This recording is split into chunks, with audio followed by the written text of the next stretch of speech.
সমস্ত শ্রোতা বন্ধুদের গল্প কবিতার আসরে স্বাগত জানাই। আজ আপনাদের শোনাব শ্রী শরদিন্দু বন্দ্যোপাধ্যায়ের অলৌকিক গল্প মধুমালতী। আজ দ্বিতীয় পর্ব বা অন্তিম পর্ব পাঠ করছি। গল্প পাঠ ভালো লাগলে একটা লাইক দিয়ে শেয়ার করবেন, কমেন্ট করবেন। যেসব শ্রোতা বন্ধুরা এখনও গল্প কবিতার আসরকে সাবস্ক্রাইব করেননি, দয়া করে সাবস্ক্রাইব করে বেল আইকনটি প্রেস করবেন, যাতে করে এই চ্যানেলে কোনো গল্প, উপন্যাস বা কবিতা আপলোড হলে সহজেই তা আপনাদের কাছে পৌঁছে যায়। নমস্কার। পরদিন দ্বিপ্রহরে সাইকেল মার্টে গেলাম। বামনরাও একলা ছিল। তাহাকে বলিলাম, বামনরাও, কাল রাত্রে আমি সব দেখেছি। বামনরাওয়ের মুখ ফ্যাকাশে হইয়া গেল। কি কি দেখেছ কাকা? বলিলাম, যত দূর চোখে দেখা যায় দেখেছি। অশরীরী ওরা কারা আমি জানতে চাই।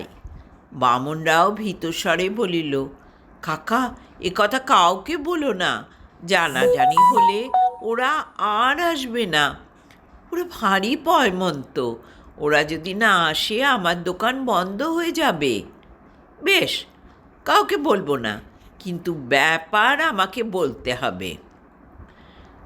বামনরাও কিছুক্ষণ ঘাড় নিচু করে ভাবিল, শেষে অনিচ্ছাভরে বলিল, আজ রাত্রে দোকান বন্ধ করিবার পর তুমি এসো, তখন বলবো। সে রাত্রে বন্ধ দোকান ঘরে বসিয়া বামনরায়ের কাহিনী শুনিলাম। কাহিনীতে চমকপ্রদ নতুনত্ব কিছু নাই।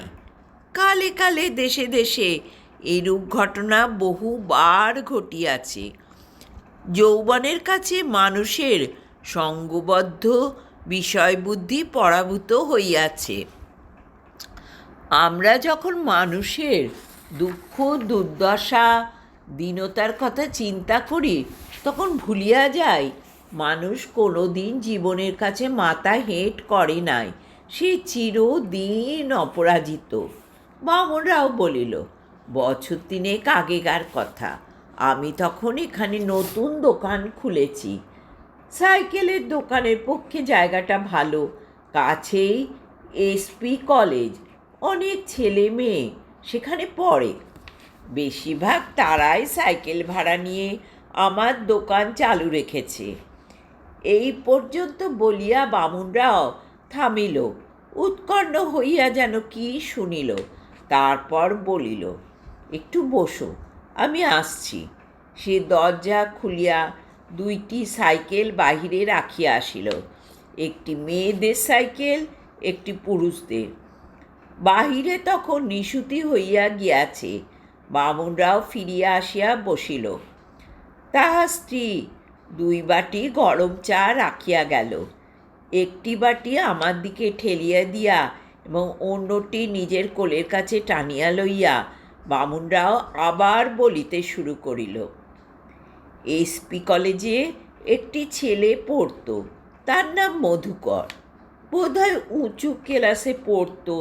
আমি যখন তাকে দেখি তখন তার বয়স 21-22। চমৎকার চেহারা, টকটকে রং, লম্বা ছিপছিপে গড়ন। মারাঠিদের মধ্যে এমন চেহারা দেখা যায় না। যেন ময়ূরবাহন কার্তিক। খুব ভালো ক্রিকেট খেলতে পারত। আমি দোকান খোলবার পর মধুকর প্রায়ই আসতো।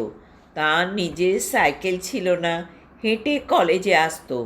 কোথাও বেড়াতে যাবার ইচ্ছে হলে আমার কাছ থেকে সাইকেল ভাড়া নিয়ে যেত।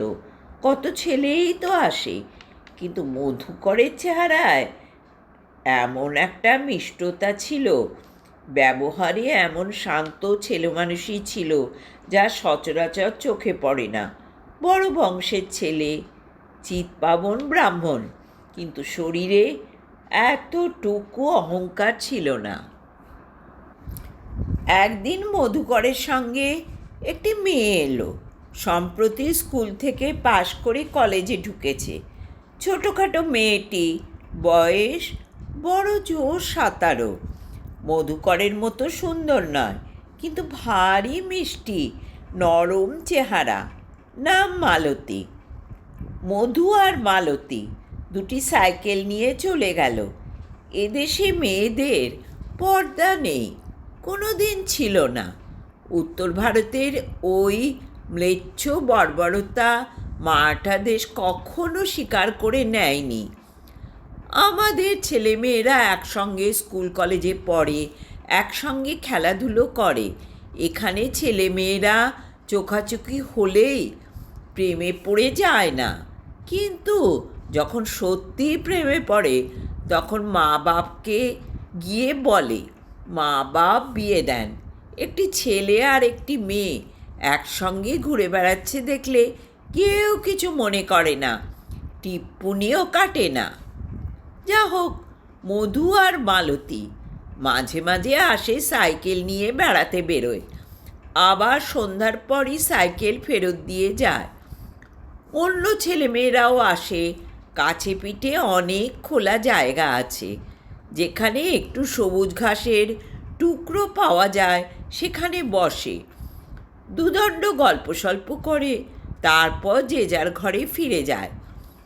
বামনরাও চুপ করল, উৎকণ্ঠ হইয়া শুনিল। তারপর নিম্নস্বরে বলিল, ওরা সাইকেল নিয়ে গেল।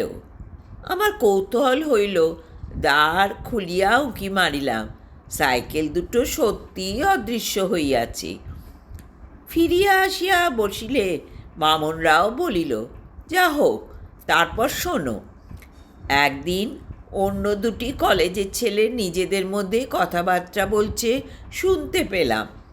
মালতীও খুব বনেদি ঘরের মেয়ে, কিন্তু দুই বংশে ভীষণ শত্রুতা।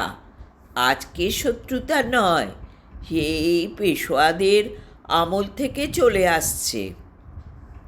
সেকালে দুই পক্ষের রাস্তাঘাটে দেখা হলে ছোড়াছুড়ি চলতো, এখন দুপক্ষ মুখ ফিরিয়ে চলে যায়।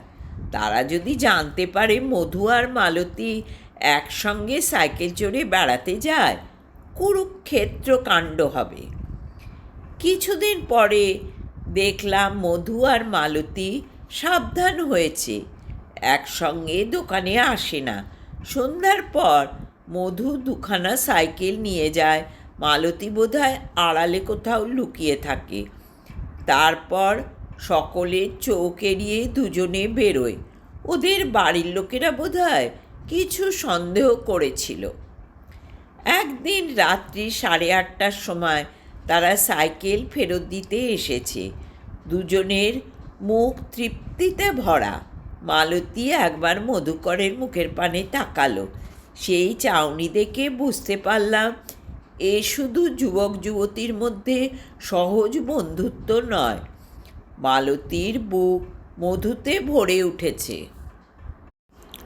কাকা, আমার বয়স হয়েছে, ভালোবাসাবাসির ব্যাপারে অনেক দেখেছি। দুটি ছেলে মেয়ের মধ্যে ভালোবাসা হলো, তারপর যখন তারা দেখলো বিয়ে হবার নয়, তখন 2-4 দিন কান্নাকাটি করলো, মন খারাপ করে রইল। ক্রমে আবার সব ঠিক হয়ে গেল। কিন্তু সে জিনিস নয়, একেবারে জীবন মরণের ব্যাপার। মধু আর মালতী প্রাণ দেবে, তবু পরস্পরকে ছাড়বে না। হঠাৎ একদিন ওদের যাওয়া আসা বন্ধ হয়ে গেল। 10 দিন আর মধুর দেখা নেই। তারপর একদিন দুপুরবেলা মধু এলো, বলল, একটা সাইকেল দাও, একটু ঘুরে আসি। দেখলাম তার মুখ চোখ শুকনো, চুল রুক্ষ, যেন কতদিন স্নান করেনি, খায়নি। আমি বললাম, একটা সাইকেল? সে বলল, হ্যাঁ, মালতীকে ওরা কলেজ ছাড়িয়ে দিয়েছে, ঘরে বন্ধ করে রেখেছে। মধু 2 হাত মুঠি করে কিছুক্ষণ ঘোলাটে চোখে চেয়ে রইল, তারপর সাইকেল না নিয়েই চলে গেল।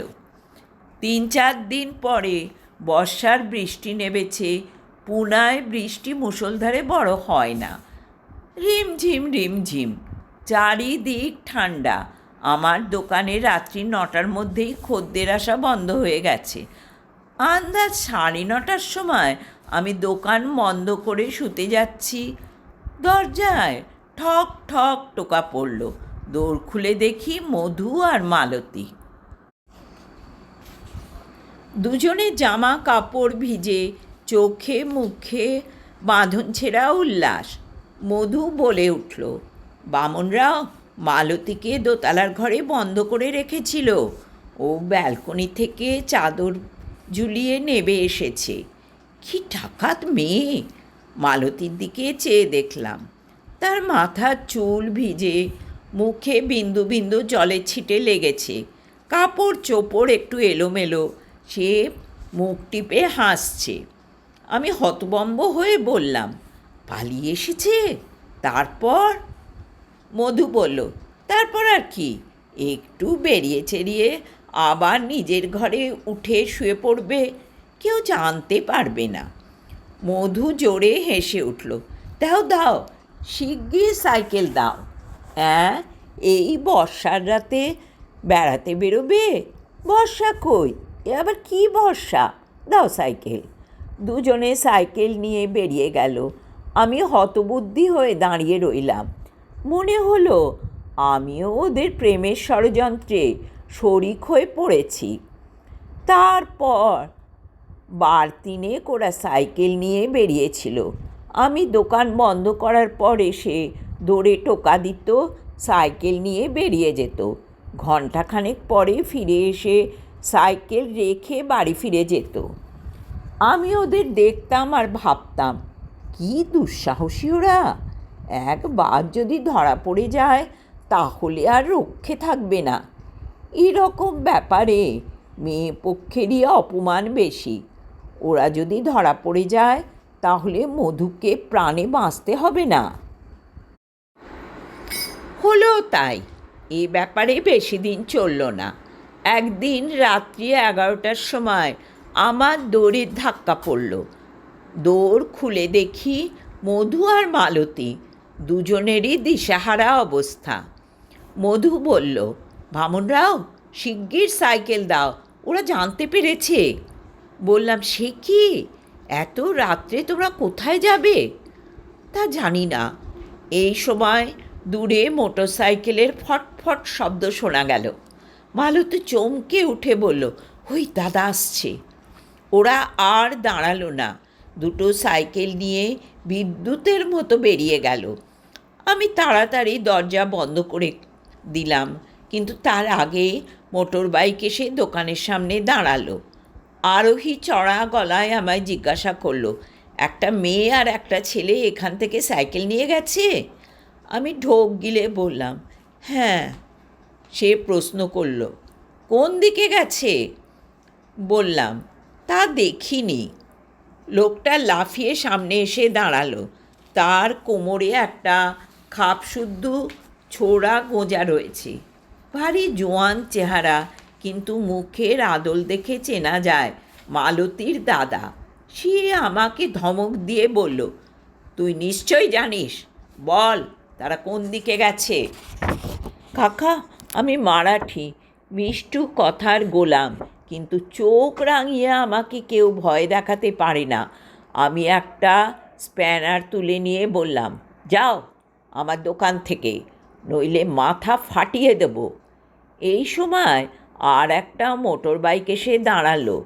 তার আরোহী ডেকে বলল, জয়ন্ত, খবর পেয়েছি, ওরা সিংহগড়ের দিকে গেছে। মালতীর ভাই এক লাফে গিয়ে নিজের মোটর বাইকে বসল। দুটো মোটর বাইক গর্জন করে ছুটে বেরিয়ে গেল। সে রাত্রে আমি আর কিছু দেখিনি। পরে জানতে পেরেছিলাম মধু আর মালতী সিংহগড় পর্যন্ত পৌঁছতে পারেনি। তারা যখন খড়গত বৎসলার হ্রদের পাশ দিয়ে যাচ্ছিল, সেই সময় পেছনে মোটর সাইকেল গর্জন শুনতে পায়। তারা সাইকেল শুদ্ধ হ্রদে লাফিয়ে পড়েছিল। বামনরাও কিছুক্ষণ চুপ করিয়া রহিল। আমিও ভাবিতে লাগিলাম, এছাড়া এ গল্পে অন্য পরিণতি কি ছিল না? যাহারা পরস্পরকে একান্তভাবে চায় তাহারা ব্যর্থ হইয়া আত্মহত্যা করে কেন? প্রেম কি তবে একটা সাময়িক উন্মাদনা? কিংবা সংসার এত প্রেম পছন্দ করে না, তাই তাহার এই পরিণাম? কিন্তু গল্প এখনো শেষ হয় নাই। বলিলাম, তারপর? বামনরাও একটা নিঃশ্বাস ফেলিয়া চোখ তুলিল। তারপর দিন 10 কেটে গেল। ওদের মৃত্যু নিয়ে শহরে বেশ হইচই হয়েছিল। তাও ক্রমে নিভে এলো। দুটি অপরিণত বুদ্ধি ছেলেমেয়ের হঠকারিতার কথা কে বেশি দিন মনে রাখে? দৈনিক কাগজে খানিক লেখালেখি হলো, সাপ্তাহিক পত্রিকায় কবিতা বেরোলো, তারপর সব চুপচাপ। একদিন বেশ বর্ষা নেমেছে। আমি 10টার মধ্যেই দোকানপাট বন্ধ করে শুয়ে পড়েছি। তন্দ্রা এসেছে। এমন সময় ধরে খুটখুট শব্দ হলো। তন্দ্রা ছুটে গেল। আমি ধড়মড়িয়ে উঠে বসলাম। ঠিক মধু যেভাবে টোকা দিত সেই টোকা। কিছুক্ষণ চুপ করে বিছানায় বসে রইলাম। আবার টোকা পড়ল। তখন উঠে দরজা খুললাম। বাইরে কেউ নেই।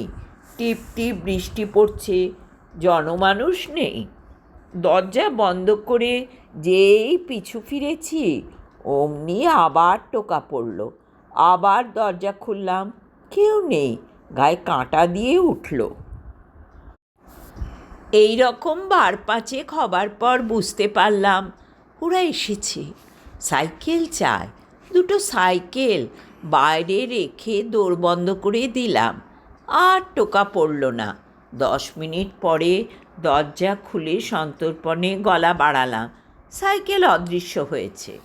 ঘণ্টাখানেক বাদে বাইরে ক্রিং শব্দ হলো। দৌড় খুললাম। সাইকেল ফিরে এসেছে। সেই থেকে প্রায় রোজ এই ব্যাপার চলেছে। তুমি নিজের চোখে দেখে ফেলেছ। তোমার কাছে লুকোবার চেষ্টা বৃথা। আমি আর আমার স্ত্রী ছাড়া আর কেউ জানে না। ওরা ভারী পয়মন্ত। 2 দিন না এলে আমার খদ্দের কমে যায়। কাকা, তুমি কাউকে বলো না। বলবো না বলিয়া আমি উঠিলাম। এই সময় বাইরে সাইকেলের মৃদু ঘণ্টি বাজিল। ক্রিং। আমি বামুনরাওয়ের সঙ্গে দৃষ্টি বিনিময় করিলাম। সে গিয়া দ্বার খুলিল। দেখিলাম সাইকেল দুটি পরস্পরের গায়ে হেলান দিয়া দাঁড়াইয়া আছে।